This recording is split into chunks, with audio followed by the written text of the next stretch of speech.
Bonjour, bienvenue sur ma chaîne pour une nouvelle vidéo. Aujourd'hui on se retrouve pour une vidéo non pas coloriage mais pile à lire, puisque je vais vous présenter la pile à lire de cet été.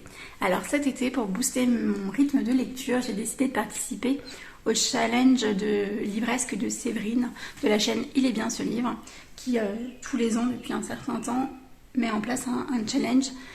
Cette année, la particularité, c'est que ce challenge se déroule du 1er juin au 31 août, donc c'est pour ça que je présente ma vidéo assez rapidement.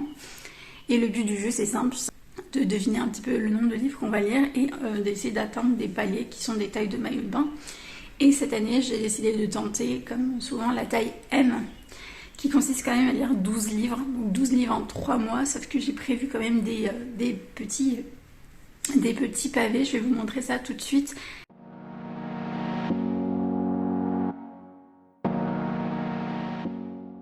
Tout d'abord, le livre qui me fait le plus envie, c'est L'île des âmes de Pier Giorgio Pulici. Donc c'est un roman, un thriller que je me suis acheté lors du festival Quai du Polar, qui se passe en Sardaigne, où on va avoir des sortes de meurtres rituels mis en scène en plus sur des sites un petit peu archéologiques et patrimoniaux.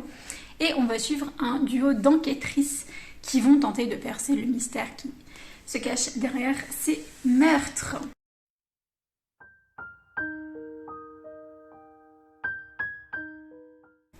Ensuite, un livre que m'a prêté une ancienne collègue et une amie, c'est Blackwater, le tome 2, intitulé La Digue de Michael McDowell. Donc là, on est sur un roman fantastique. Dans le premier tome que je suis en train de lire et que j'ai bientôt terminé, on a une crue qui a pris la ville de Perdido, qui se retrouve donc plongée sous les eaux boueuses du fleuve. Et de cette crue va émerger une étrange personne, une jeune femme, qui semble doter de pouvoirs magiques. Je ne sais pas bien de quoi il en retourne encore pour le moment, mais c'est assez intéressant. Et il faut que je lise du coup le tome 2 pour que je puisse rendre le livre à ma collègue.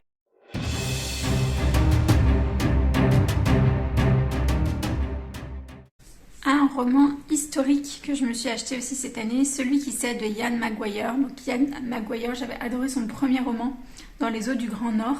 Et là, on est dans une histoire qui se situe en Angleterre, plus précisément à Manchester, où on va suivre un jeune homme d'origine irlandaise qui va en fait œuvrer pour l'indépendance de l'Irlande, et il va agir au sein d'une société un petit peu, je sais pas si elle est secrète, mais au sein d'une société, et face à lui va se dresser un autre homme qui lui aussi est irlandais, mais qui veut tout faire pour empêcher les plans donc, de cette société.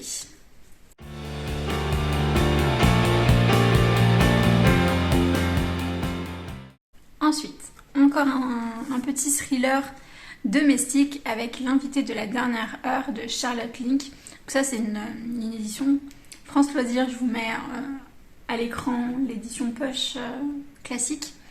Donc pourquoi j'ai craqué sur ce livre? Parce que le résumé me fait tellement envie. On va suivre une jeune femme qui a perdu son mari et qui est sur une phase un peu dépressive. Elle va recevoir la visite un petit peu surprise d'un ancien ami, sauf que ce dernier ne vient pas seul. Sur le bord de la route, il a pris en stop 2 personnes et donc il débarque chez elle avec ces 2 personnes-là. Donc elle, gentiment, elle va accepter qu'il campe dans son jardin, sauf que très vite, l'une de ces personnes-là va s'avérer être un petit peu étrange. D'où le titre L'invité de la dernière heure. Donc serait-elle menacée et par qui est-elle menacée?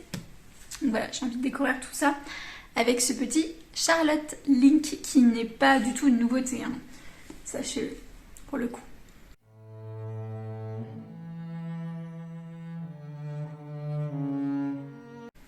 Ensuite, Secret de famille avec Giulia Caminito et son ouvrage Un jour viendra. Ce livre, j'en avais entendu parler quand il était sorti en grand format, j'attendais sa sortie poche et ma libraire m'a dit que ça avait été un coup de cœur pour elle. Donc voilà, je l'ai pris. On est en Italie, on est plus précisément dans la région des Pouilles. Moi j'adore l'Italie, j'adore la ville de Rome, surtout en Italie. Mais voilà, j'aime bien aussi les romans qui se passent en Italie. Et on va suivre en fait 2 frères qui sont très proches l'un de l'autre, mais qui sont aussi liés par des secrets de famille, secrets un petit peu de village. J'ai l'impression que ça me fait beaucoup penser au Soleil d'Escorta de Laurent Godet dans l'atmosphère. Donc j'ai vraiment hâte de le lire, surtout que j'en entends que des très bons avis.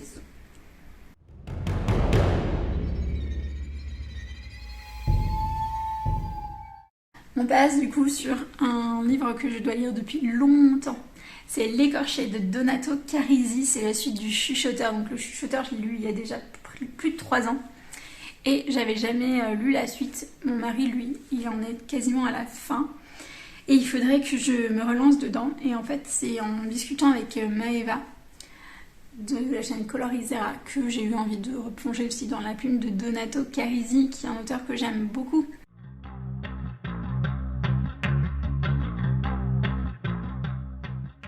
Je voudrais aussi vous parler de George R.R. Martin avec Rêve de Fèvre. Donc là, on est dans un roman un petit peu plus gothique qui se passe dans le 19e siècle au Mississippi, où on a un riche propriétaire qui décide de construire ce type de paquebot. Mais il instaure des règles. La règle numéro 1, c'est que c'est le seul à déterminer quand et où le bateau part. L'autre règle, c'est que personne n'a le droit de rentrer dans sa cabine qui doit rester hermétiquement fermée. Le souci, c'est que quand on suit le périple du navire, on se rend compte qu'il y a une série de meurtres aussi qui est perpétrée. Donc voilà, une ambiance très gothique, peut-être un petit peu vampirique, je ne sais pas. Mais ça me fait aussi un petit peu penser à Lovecraft, voilà. Donc j'ai vraiment hâte, ça fait longtemps que je l'ai acheté et qu'il me tente, et j'ai vraiment envie de le sortir.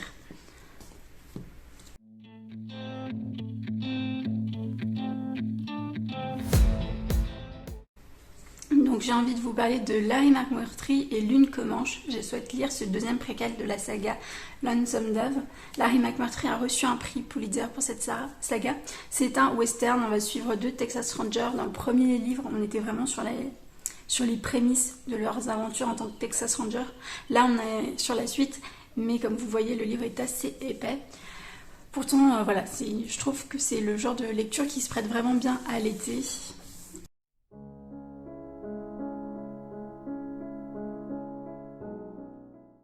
Un petit thriller ésotérique avec Henry Lovenbrock et le mystère Fulcanelli. Là, on va suivre la trace d'un mystérieux manuscrit rédigé par un alchimiste du XXe siècle. Des personnes tentent de le dérober et au fur et à mesure aussi, vous avez une série de meurtres qui sont perpétrés. Donc là, on est plus sur de l'action et peut-être une pointe d'ésotérisme, puisqu'on nous parle de la pierre philosophale. Voilà.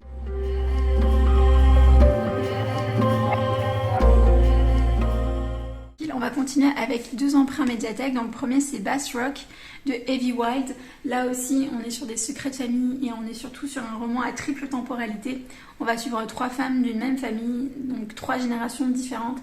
La première génération, elle se passe au XVIIIe siècle. Son histoire en Écosse, elle est accusée de sorcellerie. La deuxième protagoniste, c'est durant la Seconde Guerre mondiale. Et la troisième, c'est un petit peu la personne qui va découvrir un petit peu l'histoire de ses ancêtres.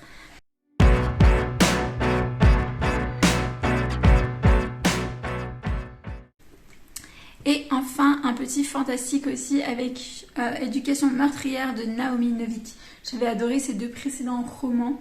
Et là, on est dans une école de sorcellerie qui s'appelle Scholomance. On va suivre une jeune femme qui s'appelle Elle et qui est dotée de pouvoirs magiques assez impressionnants. Sauf que dans cette histoire, quand on ne réussit pas, on prend le risque aussi de mourir. Donc un petit peu une ambiance à la Dark Academia, un petit peu à la Harry Potter peut-être. Donc j'ai hâte de voir ce que Naomi Novik a fait avec ce roman. Surtout que j'avais adoré ses 2 premiers qui étaient La fileuse d'argent et Déracinée.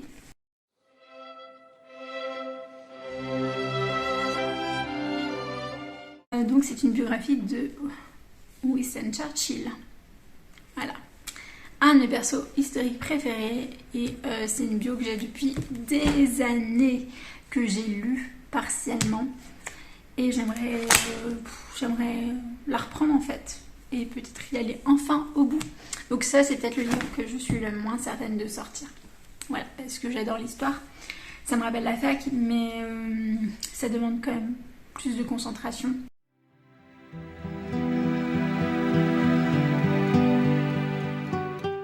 Donc voilà, c'est tout pour cette vidéo. Je vous remercie de l'avoir vue jusqu'au bout. Je vous fais de gros bisous. Dites-moi si vous aussi vous préparez une pile à lire pour cet été. Si jamais vous avez lu un de ces livres et que vous l'avez aimé, n'hésitez pas à me le dire en commentaire. Si vous ne l'avez pas aimé, ne me le dites pas. Voilà, parce qu'il faut que je les sorte. Et on se retrouve bientôt pour une prochaine vidéo qui sera cette fois-ci une vidéo coloriage. Je vous remercie, je vous souhaite une bonne journée, une bonne soirée ou une bonne nuit en fonction du moment à laquelle vous regardez cette vidéo. Je vous fais de gros bisous et je vous dis à bientôt, bye bye.